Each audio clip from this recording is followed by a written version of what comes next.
प्रामाणिकता, शुद्धता आणि पारदर्शकतेचे प्रतीक म्हणजेच रतनलाल सी बाफना ज्वेलर्स, जहां विश्वास ही परंपरा। नमस्कार, मैं हूं आनंद शर्मा और आप देख रहे हैं इंडिया अब तक समाचार। आज आपके सामने आया हूं मैं इस मुद्दे को लेकर कि जलगांव में लॉकडाउन लग सकता है या नहीं, लगना चाहिए या नहीं। बहुत सारे लोग, जब हमारा लाइव चल रहा था कलेक्टर डिपार्टमेंट ऑफिस में प्रेस कॉन्फ्रेंस, तब काफ़ी सारे लोग बोल रहे थे कि लॉकडाउन नहीं लगना चाहिए, लॉकडाउन से परेशानियां बढ़ेगी। ये सही है, लॉकडाउन कोरोना का इलाज तो है नहीं, कोरोना का तो इलाज ही नहीं है, लेकिन लॉकडाउन क्यों लगाना पड़ रहा है ये भी तो देखना पड़ेगा हम लोगों को। लॉकडाउन लगाना मजबूरी है, क्यों? क्योंकि लोग सुनने के लिए तैयार नहीं। एसपी साहब ने जरा कड़ाई की तो लोग मास्क लगाना तो भी शुरू कर दिए। अभी जो लोग भी शहर में आते हैं, गाड़ी पे दिखते हैं या पैदल चलते दिखते हैं, काफ़ी सारे लोग 90% ये लोग मास्क लगाना शुरू कर दिए। क्यों? क्योंकि उनको 500 रुपये का दंड लग रहा था। मतलब पैसा बचाने के लिए मास्क लगा रहे, अपनी जान बचाने के लिए मास्क नहीं लगा रहे। इन सब चीज़ों को सोचना पड़ेगा हमको, हमारी जान बचाने के लिए और हमारे साथ साथ हमारे परिवार की, हमारे दोस्तों की, सबकी जान बचाने के लिए हम लोगों को मास्क लगाना पड़ेगा। काफ़ी सारे लोग ऐसे हैं जो बाहर लगातार घूम रहे हैं पिछले साल भर से, उनको नहीं हुआ है कोरोना, वो बिल्कुल स्वस्थ हैं और आगे भी शायद स्वस्थ ही रहेंगे। सबसे बड़ा काम उन्होंने सिर्फ यही किया है कि वो लोग मास्क लगा रहे हैं, वो लोग सैनिटाइज़र का लगातार यूज़ कर रहे हैं, सोशल डिस्टेंसिंग का पालन कर रहे हैं, जो भी नियम कानून है उसका पालन कर रहे हैं। इसलिए नहीं कि वो लोगों को दिखाना चाहते हैं कि मैं ऐसा कर रहा हूँ, इसलिए कि वो बचना चाहते हैं। तो लॉकडाउन लगाना पर्याय नहीं है, लेकिन कलेक्टर साहब ने बोल दिया है कि अगर परिस्थितियाँ ऐसी रहेगी, जो चीज़ 100, 200, 300 से होते हुए 900 और अब 1000 और फिर 1200 तक चली गई है, तो कलेक्टर साहब ने बोल दिया है कि अगर इसी तरीके से चलता रहेगा तो लॉकडाउन पर्याय है। और वो भी नहीं चाहते हैं कि लॉकडाउन लगे।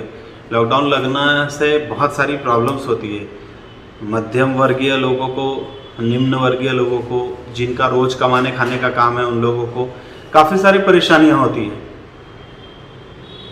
रोज़ाना जो लोग कमाते हैं और शाम को उनका खाना बनता है, उनकी हाल किस तरीके से और क्या रहेगी, ये तो सोचने का ही विषय है।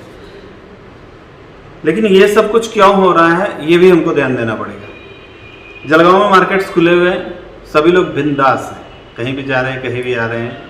एसपी साहब ने थोड़ा अपने चौकीदार सड़क पे खड़े कर दिए हैं तो मास्क लगा रहे हैं, लेकिन किसी तरीके का सोशल डिस्टेंसिंग नहीं, न सैनिटाइजर का यूज़ करते, न कुछ। एक ही मोटरसाइकिल पे 4 लोग बैठ के जाते रहते हैं, किसी भी भीड़ भाड़ की जगह पे खड़े हो जाते हैं, कहीं भी किसी भी तरह से खाना खा लेते हैं, कहीं भी खाना खाने के लिए रुक जाते हैं, किसी भी गाड़ी पे शुरू कर देते हैं खाना खाना। अच्छा, आज जो मुद्दा था वो मैंने ये भी उठाया है कलेक्टर साहब के पास कि खाने की जो गाड़ियाँ हैं वो उनको भी कुछ मतलब खाने की गाड़ियाँ तो छोड़िए, जो होटल्स वगैरह हैं वहाँ भी जो मास्क लगाना चाहिए ऐसा नहीं दिखता है, ग्लव्स लगाना चाहिए ऐसा नहीं दिखता है। लास्ट टाइम मैंने स्टिंग किया था और मैंने दिखाया था, जितने भी मिठाई के शॉप्स हैं सभी लोग बिना ग्लव्स के काम कर रहे हैं। यहाँ तक कि महालक्ष्मी स्वीट्स जैसी बड़ी दुकान भी, उस दिन मैं वहाँ गया था, हालांकि जब मैं पहले गया हूँ तो वहाँ पे मास्क वगैरह बिना कोरोना के भी यूज़ किया जाता था, लेकिन इत्तेफाक है कि जिस दिन मैं वहाँ स्टिंग कर रहा था उस दिन उनके हाथ में भी मास्क नहीं था। तो इन सब चीज़ों पे भी कहीं ना कहीं स्ट्रिक्ट होना पड़ेगा। मैंने कहा उस वक्त उनको, मनपा आयुक्त थे, उनको कहा कि मनपा के ठीक नीचे खाऊ गली है, कोई तरह का नियम कानून पालन नहीं होता। मास्क लगाते लोग सब दाढ़ी पे लगा के रखते हैं, नाक से नीचे रखते हैं, हाथ जो है उसमें दस्ताने नहीं रहते कुछ, उसी से सब कुछ देते हैं, खाने पीने के सामान, और उससे प्रॉब्लम क्रिएट होती है, उससे प्रॉब्लम ख़त्म नहीं हो रही। तो खाना पीना ठीक है, अब काफ़ी दिन हो चुके हैं तो आप लोगों को मन करता होगा बाहर खाने के लिए, खाना खाने जा रहे हैं, और कोरोना को लाने तो नहीं जा रहे हैं। तो आप जब जाते हैं बाज़ार में और आपको लगता है तो आप उनको बोलिए कि भाई साहब आप मास्क लगाइए।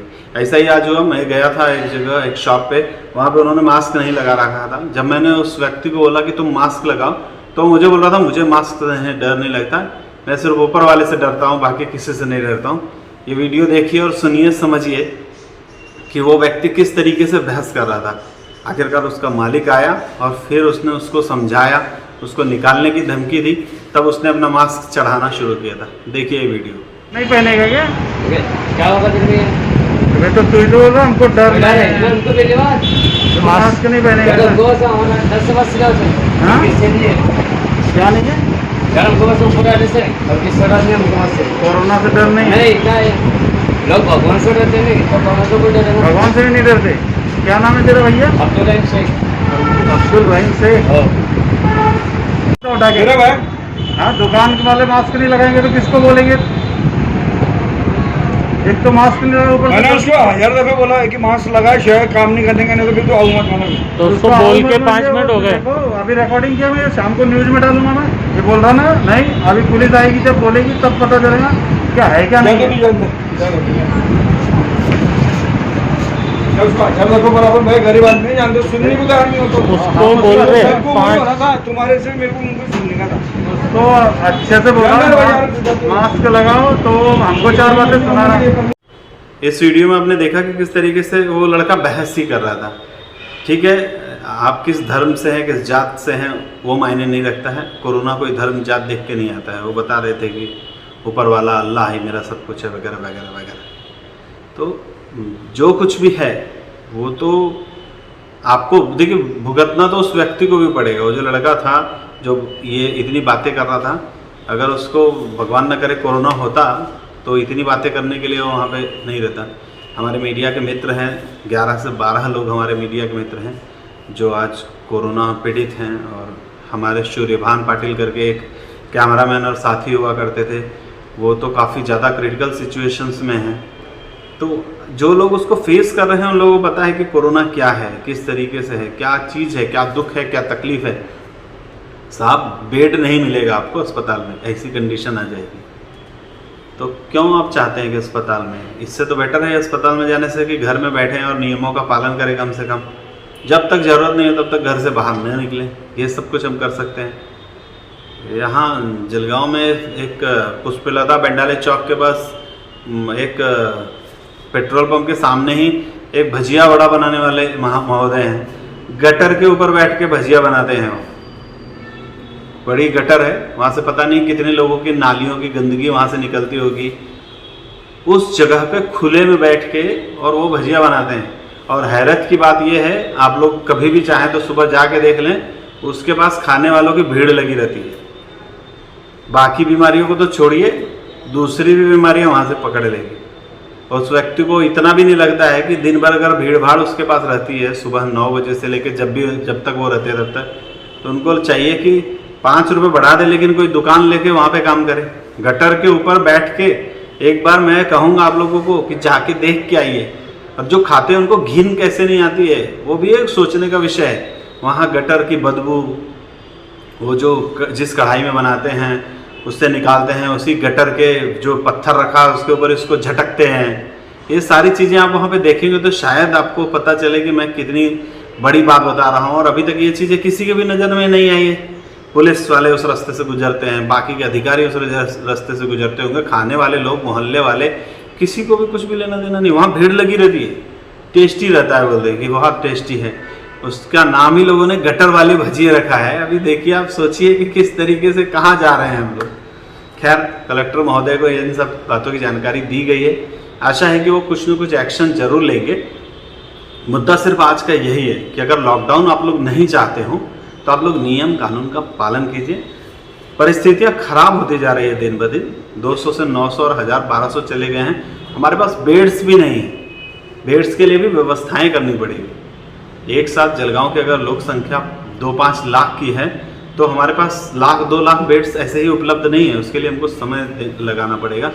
क्यों परेशान होना चाहते हैं और लोगों को परेशान करना चाहते हैं? आपके घर वाले परेशान होंगे, आप सुरक्षित आ जाएंगे, या आपको पूरा विश्वास होगा कि कल कोरोना हुआ तो आप सुरक्षित आ जाएंगे। लेकिन आप ये सोचिए कि आप उससे घर वालों को कितनी परेशानियाँ होंगी। दूसरा विषय जलगांव में आज ये भी हुआ कि जिन मार्केट्स पे बकाया है महानगर पालिका का, एक बड़ा निर्णय लिया गया है महानगर पालिका के उन बकाया मार्केट्स के एसोसिएशन द्वारा। वो लोग कल से मतलब अनिश्चित काल के लिए अपनी मार्केट्स और शॉप्स बंद रखने वाले हैं। तो ऐसा समझिए कि वो तो एक लड़ाई, एक जंग लड़ रहे हैं प्रशासन के खिलाफ। उनको काफ़ी समय से बहलाया फुसलाया और बरगलाया जा रहा था, और अब वो शायद उन सब चीज़ों से बाहर निकलना चाहते हैं। इसलिए उन्होंने फिर से एक बार अस्त्र उठाया है कि हम लोग हड़ताल करेंगे।